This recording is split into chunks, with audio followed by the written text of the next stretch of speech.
1598 में आज के दिन नीदरलैंड की कश्तीरा ने मॉरिशस की खोज की। 1761 में कोसा ब्रुआ का जंग लड़ी गई। 1828 में क्यूशू जापान में खतरनाक तूफान से तकरीबन 10,000 लोग मारे गए। 1914 में एंड्रू फिशर तीसरी बार ऑस्ट्रेलिया के वजीर आजम बने।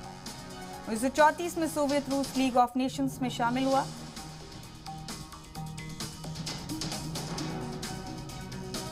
1934 में सोवियत रूस लीग ऑफ नेशंस में शामिल हुआ। 1941 में न्यूजीलैंड की लेबर पार्टी ने सजाए मौत खत्म की थी।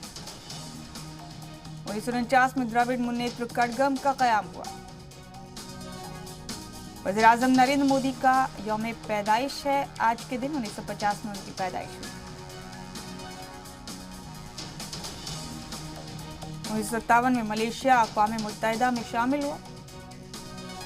1974 में बांग्लादेश, ग्रेनेडा और गिनीज बिसाऊ अक़वाम मुत्तहिदा में शामिल हुआ।